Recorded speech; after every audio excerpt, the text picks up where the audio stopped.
Welcome to Authenticity, which is all about shaping high-performance workplace culture. My name is Simon Tyson, and in my role as CEO of the Real Learning Experience, I've been working with organisations for nearly 30 years, helping them create exceptional workplaces. As a leader, you know the daily effort needed to create a culture that produces great results and in which team members and customers are happy. Those things do not happen by accident. The journey isn't always easy, and that's why this podcast exists. Make sure you subscribe as we share our experiences and strategies to help you transform the workplace culture you have into the workplace culture you want.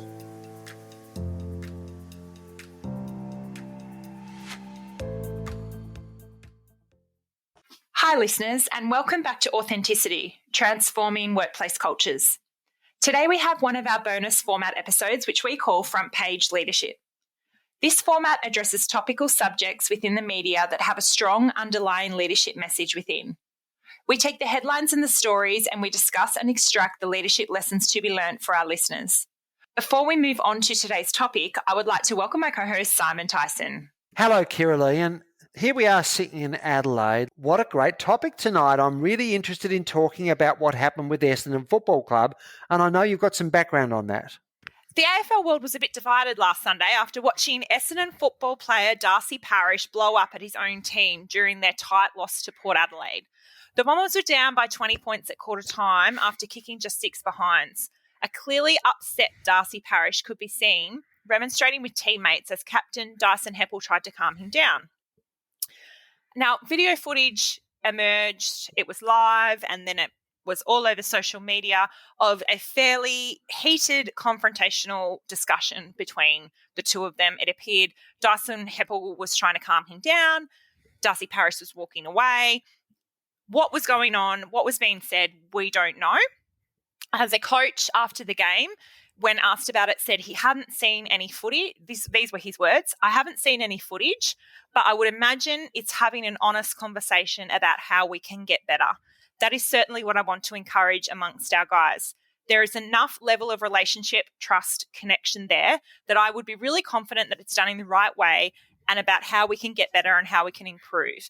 That is important for us to be having these conversations. It's problem solving live in the heat of the battle. That is what we need to be really good at doing. At the end of the game, Parish was a standout with the Bombers. He had 39 disposals, and Heppell was also a strong performer with 24 touches. Now, the AFL world was divided as a result of this. There was lots of people weighing in, lots of ex-players, lots of current players weighing in on their thoughts and feelings. There was a Brendan Goddard, who is an ex-teammate of theirs. He had the comment that it was really good to see Darcy do that because it's probably not in his nature. He's quite a bit of an introvert, and I'd say it's not natural for him to do that in terms of having strong conversations with people. So I thought it was great. And it's also been reported that some of the frustration was driven by the confusion that Darcy Parish had thought that Dyson Heppell had a man and he didn't. So when we say had a man, just because we've got listeners all over the world. Yeah. So when they were manning up one-on-one, thought that his teammate was on someone who wasn't, and as a result of that, there was a loose player who kicked a goal. So they were responsible for making sure the opposition player didn't get the ball. Yeah, and so there was a confusion there was a communication confusion, which to me showed a real lack of clarity. There was a lack of clarity around who was where, who was playing on who, where people were, and the result of that lack of clarity was the discussion that was had. And someone else weighed in and also said, as long as everyone can handle it, I think those situations are normal for teams. I'd love to hear your thoughts, Simon. I know that we're very big believers and very big doers on having really honest, robust conversations. They're conversations that are held in the right manner and in the right way. And For me personally, I just love the way the Essendon coach articulated what he said. It's about problem solving live. It's really important to us to have these conversations, especially when he said there's enough level of relationship, trust and connection there. Of how we have these really honest, robust conversations that a lot of people shy away from. And a lot of people see that and it's really confronting for them, but they don't realise that sometimes you come out of it and you're actually better for it. The relationship is better for it. You don't walk away. Like, what's to say they didn't walk away? People make the assumption that they walked away and they were pissed off at each other. What if they weren't? What if they walked away and that actually happened? They dealt with it. They said what they said, and then it was done. I'm really interested to hear your thoughts. Well, you've picked the eyes out of it, actually. So I think you've actually nailed the key points. The first thing I want to say about lack of clarity is that, you know what, I've played football remarkably badly, and there's a lot going on. There's bloody mayhem. There's 36 players on the field. There's one ball. There's bloody mayhem. And there's always going to be moments of lack of clarity. And as long as the big picture clarity is there and we can pull ourselves back to that, there will be moments when we lose clarity. And that can be when we're not sure who's responsible for what player, et cetera, et cetera. That's normal. That happens in business. We have moments of lack of clarity. And the better the big picture vision and the more people understand that, the quicker they're able to come back and realign with that and regain clarity. But we shouldn't be alarmed by moments of lack of clarity. We should be alarmed by ongoing lack of clarity, which does characterise some organisations.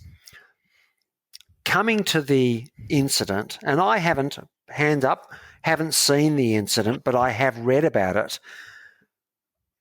I think it's brilliant. I think it's absolutely brilliant. And the only thing I would say, and this has got nothing to do with most organisations we work with, is they probably needed to have the presence of mind to know that because they perform, they work in front of an audience, in front of a camera, in front of journalists, they probably needed to have the presence of mind to walk down the tunnel, so get out of public sight, and then have that conversation. That would be the only thing I would change. But you know what? Even that, I'm a bit alarmed about changing because I love the rawness of it. Yeah. Because it's real, it's authentic. It's two people frustrated by a performance that didn't work out and figuring it out. Now, if they'd started swinging punches at each other or screaming abuse at each other, that's a really big problem. But if they express themselves in an animated fashion, if they weren't completely polite in the moment, I don't think that's something we should worry about as long as, and I'm not sure who the Essendon coach is. Is that John Worsfold? Am I a few years out of date? Yes, you are. It's Ben Who Rutten. is the Essendon coach? Rutten. Who is it? Ben Rutten. Yeah. Right. Okay. So, good on you, Ben. I think his comment is brilliant. I think the fact that he's created an environment in which he says they know each other well enough. I trust that they've got the relationship in which they can have that robust conversation, deal with an issue, and not feel worse about each other, because we have a responsibility. We're adults, for God's sake. We have a responsibility to be able to go into our workplaces, have a robust conversation, share different ideas, and walk away okay about each other, even if we don't agree on that idea or that issue. We can get, and I hate that bloody phrase, we'll agree to disagree. It's almost this passive way of, we'll just make it go away, we won't talk about it. Bullshit. Talk about it and robustly disagree, but do it within this respectful framework where you walk away okay as human beings with each other. You know, Ben Stokes, so I'm on safer ground here because we're going to talk about cricket. So Ben Stokes not Ben Stokes, Joe Root was the ex-England captain. One of the players, Stuart Broad, a legend of England cricket, was dropped from the last series. Now, Joe Root's no longer the captain. Someone else is Ben Stokes. Stuart Broad was asked, what's your relationship like with Joe Root? You're now both players in the same team because he's been reselected under the new captain and the new coach. And he said, fine. And the journalist pushed him and said, how can that be the case? Joe Root was on the selection committee that dropped you from that last cricket tour. And Stuart Broad, and I loved this answer, said, well, he was doing his job, but he's my mate. And he made a cricket decision. And if I'm going to let a friendship be burnt, if I'm going to let a relationship be soured because he was doing his job, that's pretty pathetic, isn't it? And I looked at that and thought that's exactly the mindset we need. We need to be able to separate the fact that we've got different opinions, different ideas from our underlying relationship. And that's what I love about this football situation. I've got one other thought, but I'm going to pass back to you. I just think we, as human beings, get too caught up with thinking that a robust conversation or even conflict in general, we always talk about conflict in a positive way, and having a conversation that involves conflict doesn't have a negative outcome.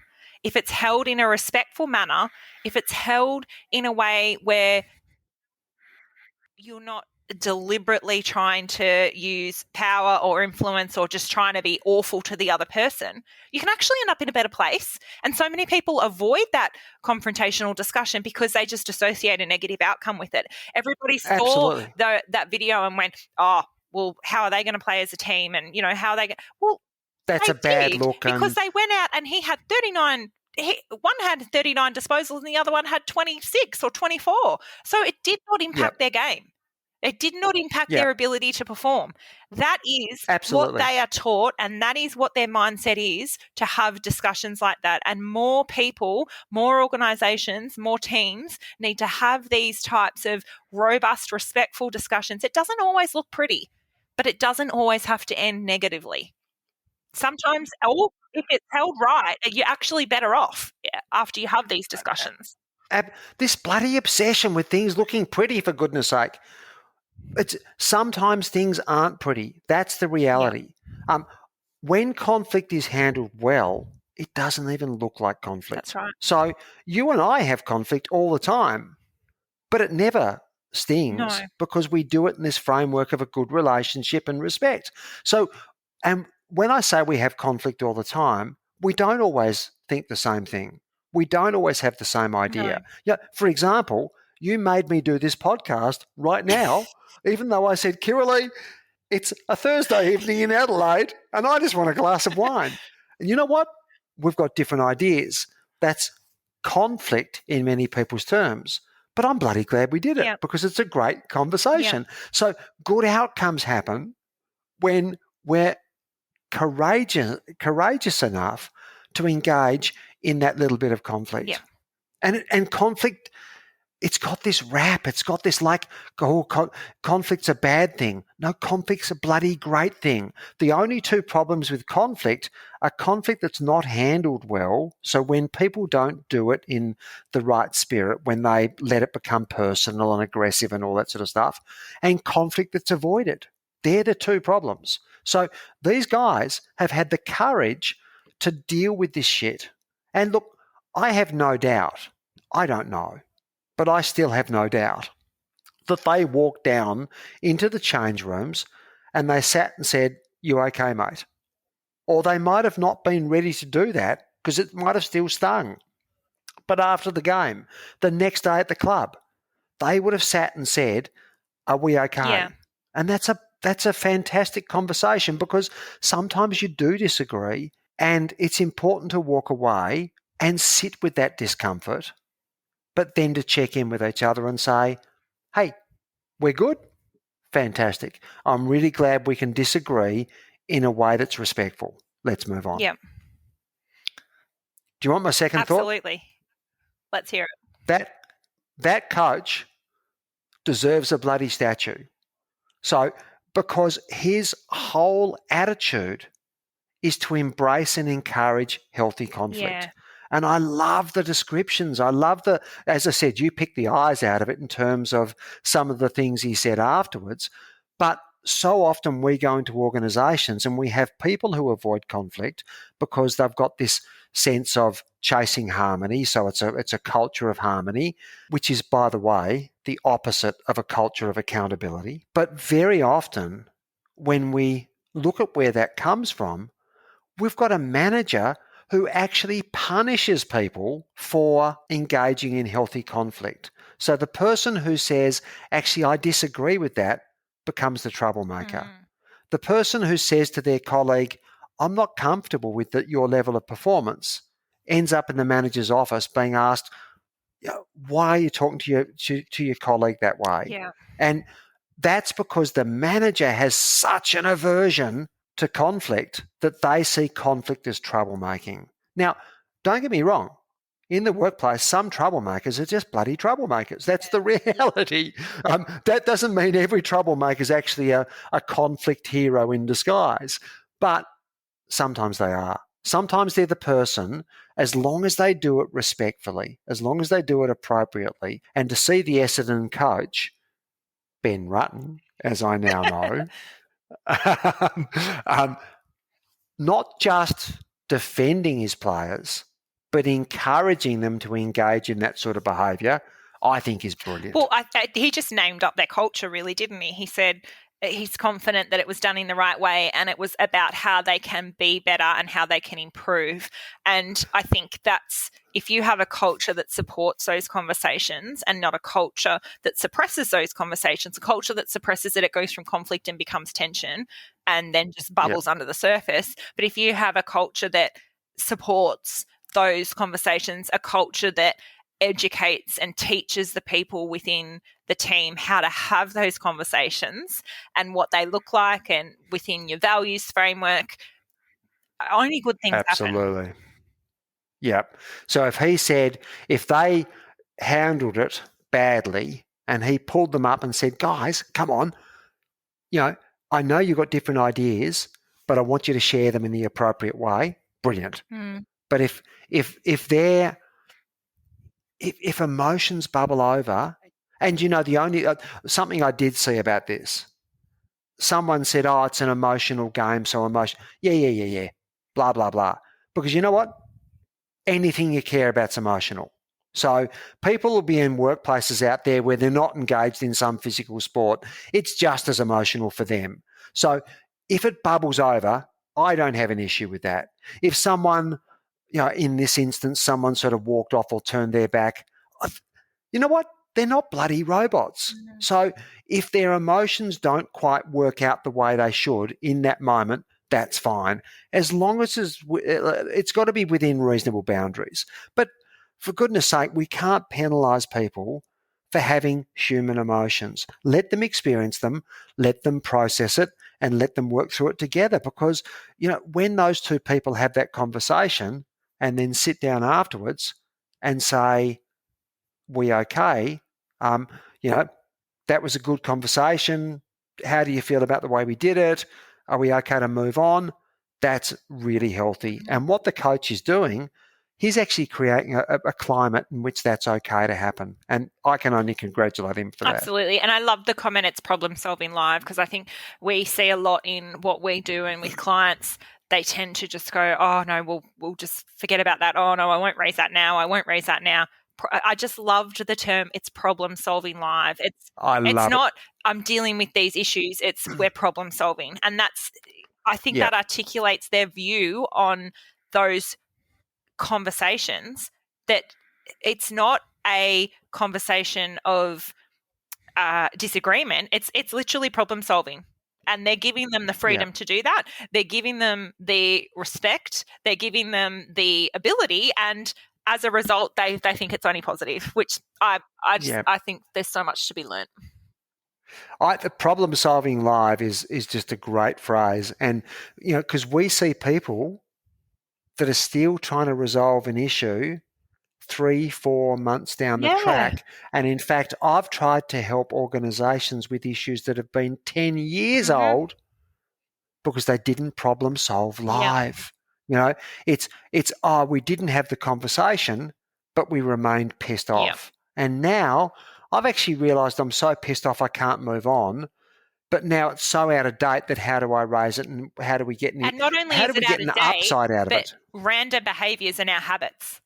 So something that happened maybe randomly every now and then that could have been problem solved live is now a habit that happens all the time. And so now you're trying to break a habit where you've really just given someone a platform to enable that habit to form and keep occurring. And just a little insight I had in that moment there was when you do it in the moment, when you problem solve live, you find the upside as well as having to go through the awkward moment. Whereas when you do it 4 months later, the upside's gone. Yeah. You've lost the upside. You're just trying to get through the shit now. And so do it live while there's still an upside to be had. I think it's a great learning from this. Definitely. Well, speaking of conflict, can I go and have my wine now? When I first suggested we do this, you said, I really don't think now's the right time, and we're really going to be able to have enough to talk about. Well, 25 minutes later, we've had enough to talk about. Yeah, well, that's because you talk too much. But can I have my wine? You can have your wine now. Kiralee, as always, it's an amazing pleasure. And I'm really glad you keep bringing these topics to the table. Well, I bring them to the table and I force you to talk about them. And then once we start talking, well, it's a little bit hard to stop you. Yeah, the off switch is broken. All right. Well, we'll talk to you listeners soon. See you. Thanks for listening to Authenticity, Shaping High Performance Workplace Culture. If this episode has provided you with strategies, insights, or inspiration, head to your favourite podcasting app and make sure you subscribe to be notified of future episodes. To get a sense of how your current culture measures up, you can take our Authentimeter, a free online assessment. It will take you about 10 minutes and give you an indicator of exactly how authentic your culture is. You can find that at authenticity.com.au/podcast.